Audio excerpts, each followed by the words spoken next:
They doubt the existence of God. They think faith and science contradict rather than complement.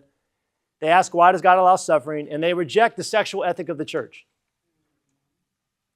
Which is why I was so much of an advocate for getting TOB as part of the curriculum.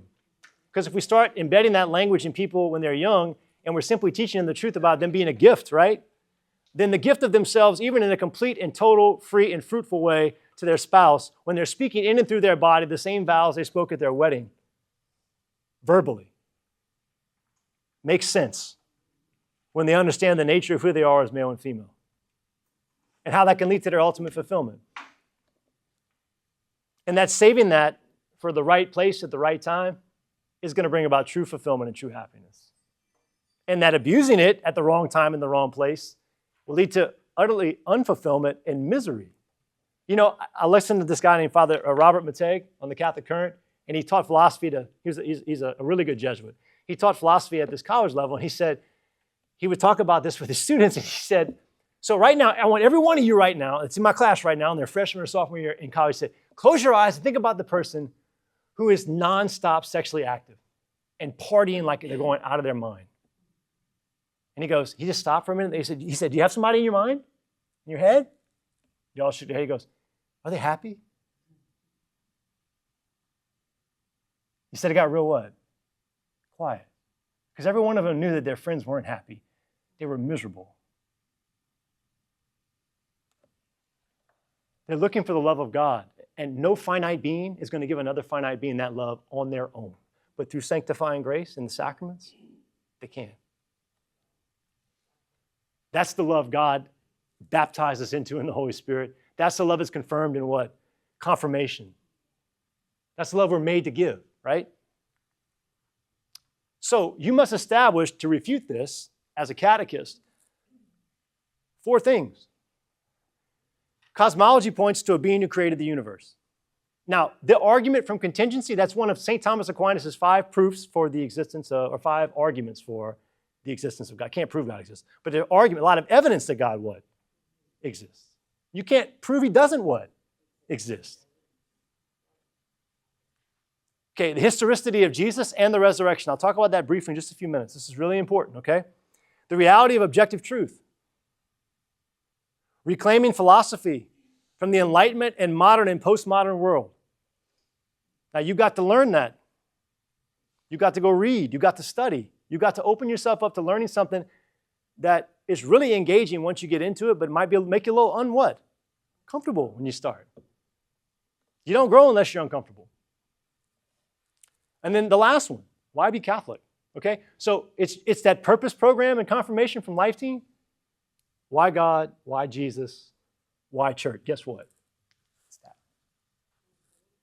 The only thing it may not have into it, and I think it might, because Kyle, correct me if I'm wrong, is some historical arguments for the resurrection. Does it have some of those in there? A little bit. Okay, I'm going to give you some more, okay? Okay, I mentioned earlier somebody wants to take a dive into that body of water. It's 20 miles away, and they don't have an avenue to get there because their ankle's broken. You got to take them there in a car. Your argument's not going to bring them to faith. And you don't bring them to faith. I hate to break the news to you, but Jesus does that. All you're doing is being an instrument. So your success or failure doesn't ride on how many people accept what you say. If you're measuring your ministry on that, you're measuring it on the wrong thing. Jesus was God, and people walked away when he taught the truth. If they walked away from him, they might walk away from who? You. That's okay. Remove the obstacles so they can get to the edge of the ocean and decide whether they want to jump in or not. And you're doing evangelization when you do that. And you're doing 2 spiritual works of mercy, which I've already mentioned twice. You're instructing the ignorant and you're counseling the doubtful. Now, this is a pretty heady document, but I like it, from JP2, and it's something that the kids took interest in. So when you do a topic on fides et ratio, faith and reason, John Paul II wrote about this. He said in that document, Thomas Aquinas recognized that nature, the design of things outside of us, philosophy's proper concern, could contribute to the understanding of what God has revealed in theology about himself. So to put these 2 things in competition, which most Protestant theologians do, is an error. That's why Protestantism is false. Faith, therefore, has no fear of reason. Shouldn't, but seeks it out and has trust in it. Just as the grace builds on nature and brings it to fulfillment, so faith builds upon perfect reason. Okay, I want to promote something to y'all that's really unique. Credible Catholic took everything they're doing with all their stuff, and I was one of the people that helped present the cosmological argument to teachers who wanted to teach it on their website. They took 4 sessions, and they broke them down to junior high level, and they're offering them to parishes in our diocese. If I can get a cluster of parishes that you can put these 4 lessons anywhere you want in your junior high curriculum, but they're addressing those 4 things I mentioned earlier, okay, in a specific way. It's not the only way to what? Address them, but it is a way to address them, okay? And you could, once you get other stuff that you've accumulated you like, you can bring in that stuff into the class. I'll give you an example in just a few minutes, okay? But like the one I was focusing on, for me, is the Shroud of Turin, okay, which has been in the news a lot lately. It's such an amazing thing. The carbon dating from 88 has been debunked. It's false. If you study all the attributes of the shroud, it's just really amazing. Like they can't replicate it. I've done so much with it. I don't want to bore you with it, but it's not boring. It's fascinating. Just for time purposes, they have 2 lessons about that. They have one about cosmology. They have one about the divinity of Jesus. And then they have one about like Eucharistic miracles or like Our Lady of Guadalupe, the tilma, all the scientific stuff about that. And it's like, okay, let me just make this point. If you're all about science, right? And you know that in a controlled environment, according to the scientific method, when you take something natural and you test it a bunch of times, right? And the results come out what? The same. You can pretty much say we can validate, right, that that's what's happening in the natural world. Well, if that's the case when we're looking at Eucharistic miracles or artifacts from that, or the Shroud of Turin, or the tilma, or whatever, and you reject that, you don't believe in science. You believe in who? In you, and you're a hypocrite. Science points to the reality of that. But when if you don't want science when it doesn't fit your narrative, you believe in your narrative. You don't believe in science. Stop lying to your what? Self. And when I confront kids with this, they don't really have much of a what? An answer. But they're really intrigued because they're like, I've been looking, somebody sitting there, well, I've been looking for a way to explain this to my friends and I just never had it. Yeah, you do. You do have it. The church has it. Those artifacts belong to the church. Okay? So Father Spitzer sent me this email and he said, look, here are the 4 lessons. I'm just going to peer-reviewed medical evidence for life after death. So the immortality of the soul, that's the first kind of lesson, okay? Scientific evidence for the intelligent creator, that's the cosmological argument for design in the universe, the contingency thing we talked about. Scientific evidence of Jesus' passion and resurrection from the shroud. Okay, the shroud's one way to point to the reality of the resurrection, but there are others. Evidence for the church from scientific study of Eucharistic and Marian miracles, okay? So you can bring those in at any time, but look at what happened. Kids 13, they were tested. When they received these 4 lessons in their confirmation formation, what their belief was before they received them, and what they purported their belief to be afterward, okay? So that's what it said. It says, the ARC survey of Catholic students has measured the effectiveness of this program. The content in the senior year of high school. Prior to the course, seniors' belief levels were at 67%, a D+. But after taking this 1 semester course, it increased 42% to 83%. So there's some empirical data to show that the belief in this stuff increased when one of these objections to the faith was actually what? Addressed in a legitimate way by somebody inside the Catholic what? Church. Okay, there's no silver bullet, but we're not looking for a what? Silver bullet. We're looking to remove an obstacle for somebody. This is the difference between a student's faith making it through college versus not making it through their freshman year. Now, the kid gets in college, they're going to need more what? Things than just this. They're going to need people around them. But they can start here and then their exploration can go deeper because they have a curiosity and they want to be a lifelong learner. This program was actually used in our diocese at a high school by James Frankie, the guest speaker at the catechetical banquet when he was a teacher at Notre Dame. He's doing the same thing I was doing in my classes. It's Catholic High and St. Thomas More. These are some responses from the kids. This course of faith and reason was the most beneficial religion class I've ever taken in high school. What I was taught in this class, I can actually understand and use in the debate about religion and about the existence of God. I learned valuable scientifically proven theories and facts that prove God's existence that I hadn't known in all my years of private Catholic schooling. because our resources don't explain this.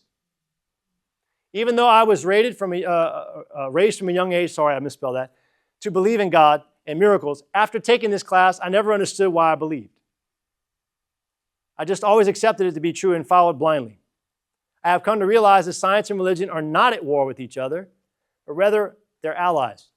Growing up, I was always a science kid and pursuing a career in science, but as I got older, what I was learning started to seemingly question my religious beliefs.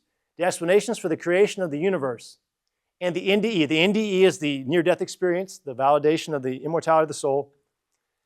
Both proved how science can actually enforce religion, not tear it apart. So Father Spitzer, a very smart Jesuit, is aware of all this and has started providing catechetical resources for places that want to address these questions with kids. Okay, so I have a password, so I went in there and I do have access to it. I do have this handout. It came out last time. Y'all may have gotten it last time. You can get one on the way out. You don't have to get it right now. But I want to let you know that if I get a cluster of you that want to just pilot it this year in your program, either with high school kids or with your junior high, depending on where you're at, if I get enough of y'all together, y'all can get it free. We can pilot it for absolutely nothing. We can use it and we can give feedback about how it impacted our classes to the center, okay? So I want to make that available to you, and I wanted to highlight it because even though there's other ways to do it, I really like what they're doing with this, okay? And if you have a really scientific-minded kid, it'll speak to them, okay? But I have other resources if the kids are not that, but they just want like some tangible like kind of thing. I have another way to present it, all right? But this is one option. I like options. Okay. I talked about Bart Ehrman earlier. This is kind of refutation of that. Like you have extra biblical sources, that means outside the Bible, that verify from the same time period Jesus existed in history, Jesus of Nazareth, that he was indeed crucified by Pontius Pilate. Tacitus and Josephus. Josephus is a Jewish historian. Tacitus was a Roman historian. They're both, one's a pagan and one rejected Christ as the Messiah. But they acknowledge he was alive. They acknowledge he was murdered on a cross by the Romans under Pontius Pilate. And in the Talmud, which is a religious book for Jews, they acknowledge Jesus did supernatural things, but they couldn't explain why he was able to what? To do them. So that would validate the supernatural aspects of things you see and hear in the what? The Gospels. Okay?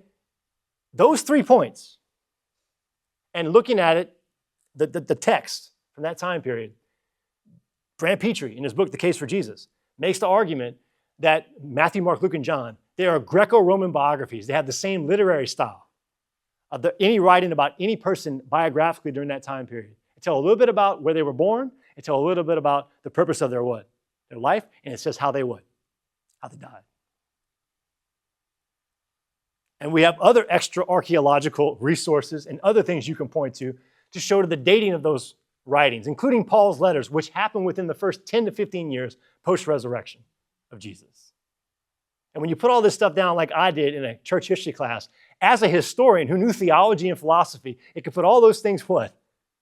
Together and lay it out. The argument is pretty what?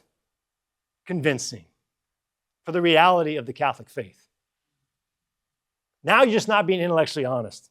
So it's not, if that's the case, then it's not an intellectual obstacle. Great, you're hiding behind that. What is your what? What if it's an emotional one? Well, now I've identified that, and now I have tools, because we've been giving you those, how to deal with that emotional what? Obstacle. And their need is being what? Met. Okay?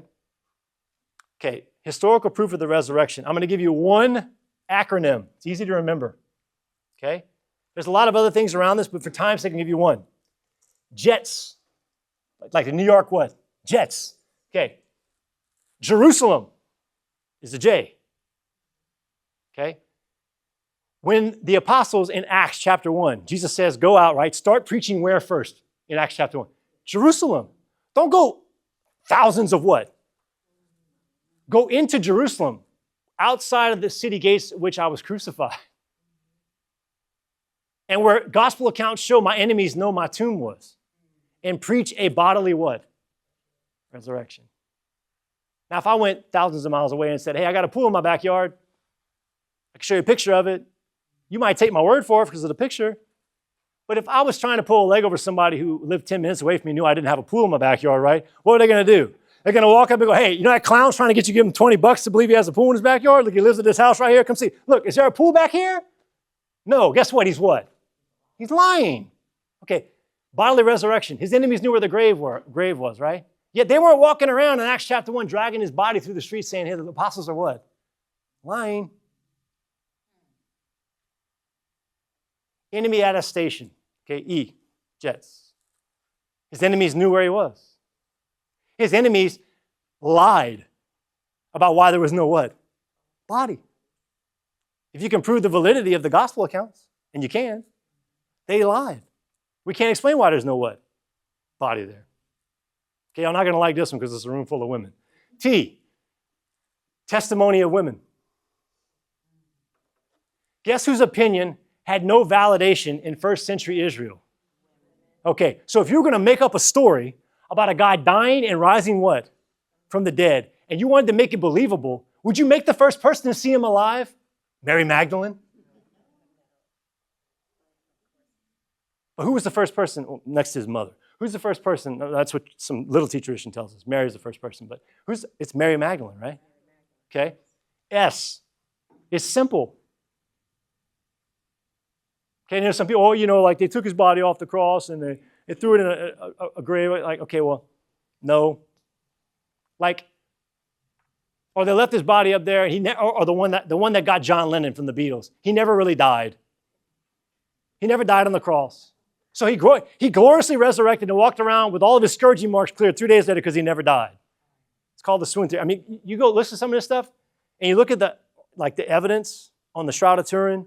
Some of these things, you put all that together, and you're like, you've got to be nuts to think to tell me that you think this didn't happen. And then the last one, this one I love the best.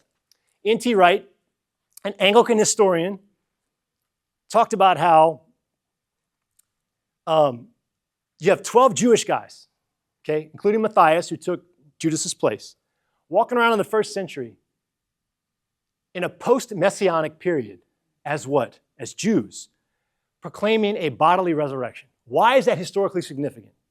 It's historically significant because according to ancient Israel, when were people going to be resurrected bodily from the dead? At the end of what? Of time. You can go in the Gospels and you can see him say it when Lazarus was raised what? From the dead. Oh, I know, Lord, he'll be raised up on the last what? Now, I am the resurrection and the what?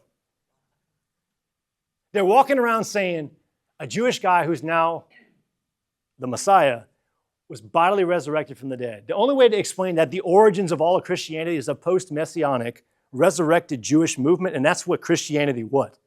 Was in the first what? Century before Gentiles were baptized into the church. The only explanation historically for that, from a Jewish perspective, is that Jesus rose what? From the dead.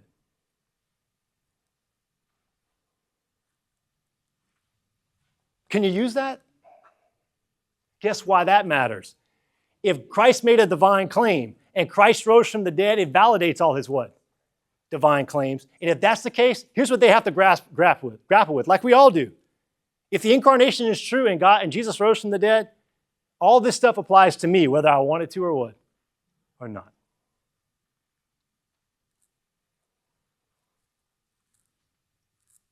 What you going to do with that?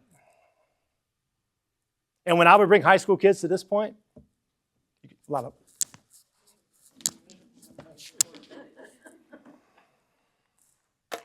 please give me some information. I'll post it on the DRERA page. And I wanted to show you, here's what you do too. You bring them to like secular, non-Christian sources, okay?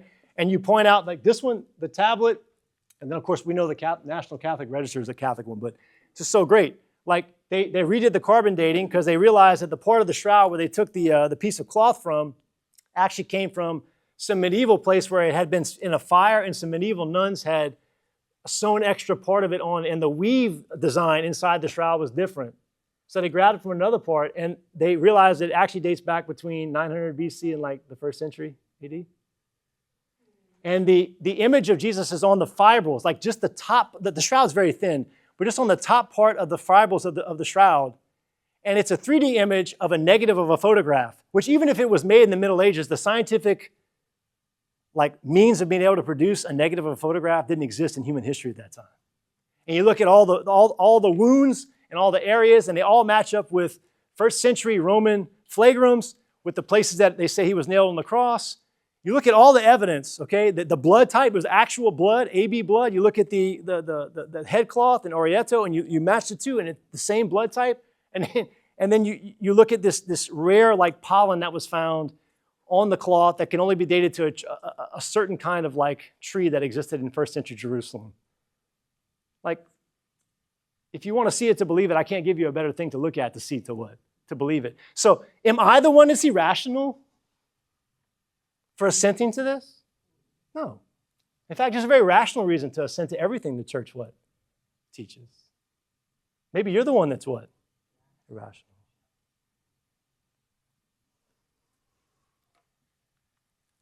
And now the kids got to what? They got to wrestle with it.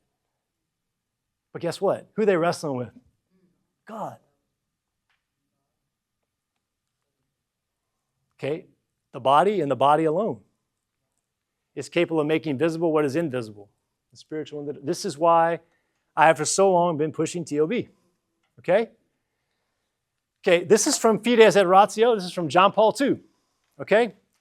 Paragraph 49. The church has no philosophy of her own, nor does she canonize any one particular philosophy in preference to others. The underlying reason for this reluctance is that even when it engages theology, philosophy must remain faithful to its own principles and methods. Otherwise, there would be no guarantee that it would remain oriented to truth and that it was moving toward the truth by way of process governed by reason.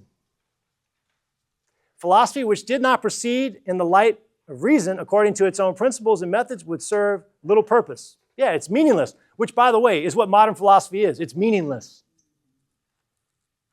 It even says there's no what? Meaning. At the deepest level, the autonomy which philosophy enjoys is rooted in the fact that reason is by its nature oriented to truth and is equipped, moreover, with the means necessary to arrive at truth. A philosophy conscious of this as its primary purpose cannot be respected the demands and the data of the revealed truth. Yet history shows that philosophy, especially modern philosophy, has taken wrong turns and fallen into error. It is neither the task nor the competence of the magisterium, that's the teaching body of the church, to intervene in order to make good the locutions of deficient philosophical discourse. Lacunas, I'm sorry. Rather, it's the magisterium's duty to respond clearly and strongly when controversial philosophical opinions threaten right understanding of what has been revealed, like gender ideology. And when false and partial theories which sow the seed of serious error, confusing the pure and simple faith of the people of God, begin to spread more widely. It is spread as far as it can get. It is the culture what? Today.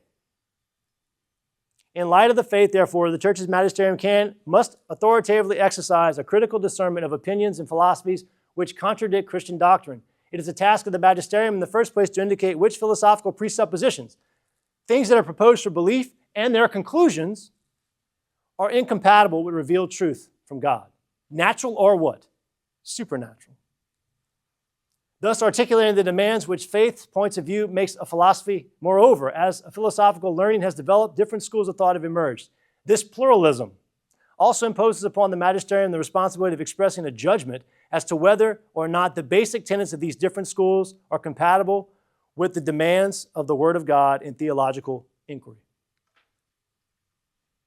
There are such things as false philosophies. We need to show them not only that they're false, but why they're what? False. Then you can start catechizing them. Because they'll be open to what? Receive it. You've just taken them from trust, curiosity, and what? Into what? Into open what? Openness. Okay? Great book by Trent Horn. Kind of lays out everything I've already said, why we're Catholic.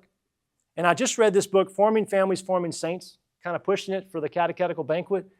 The identity of those four pillars of formation, human, intellectual, spiritual, apostolic, we hit on again. Look at this quote from the book, and it correlates with everything we talked about today. Okay? Intellectual formation starts with one virtue, humility. I don't know it all. And I still have a lot to what? To learn, regardless of how much I know. Much of the gridlock, I believe, is due to different worldviews that make it difficult for people to have fruitful conversations. There are different perspectives on reality can be called a classical or realistic approach and the most postmodern or liquid approach. In the first, the key to grasping reality is humility. In the second, the key to grasping reality is control or power. That's Nietzschean, will to power. When you don't have an ultimate good, might makes right. Which worldview we embrace will dramatically affect our lives and those of our children. The classical or realistic worldview sees reality primarily as out there, outside of me. And I'm discovering it. I'm discovering reality. I'm not creating what? Reality. The other worldview, the one that's in contrast with us, the one that a lot of our kids are buying into, so widespread today in the West, perceives reality as the fruit of our subjective thoughts and choices.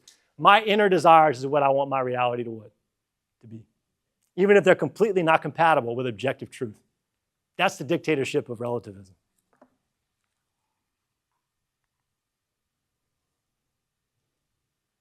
Okay, I'm going to finish my presentation here with this passage from St. Paul.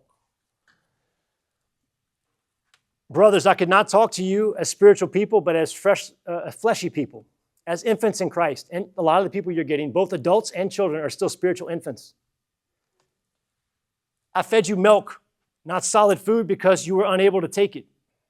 Indeed, you are still not able, even now, for you are still of the flesh.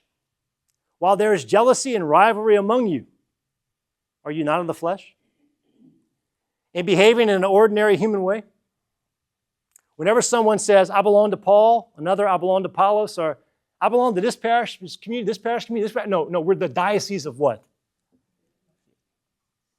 And we have people in our parishes with different gifts and do different things. And if we stop being in competition with each other because we have egos and we start working what?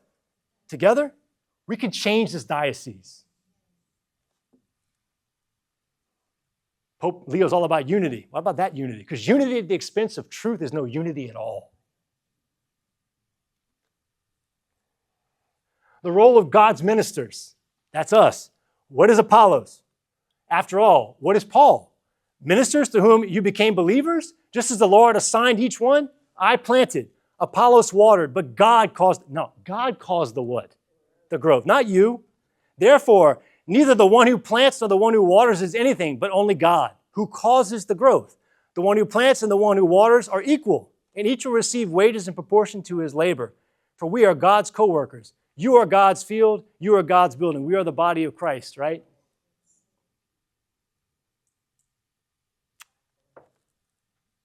Okay, do you see the relevance of this?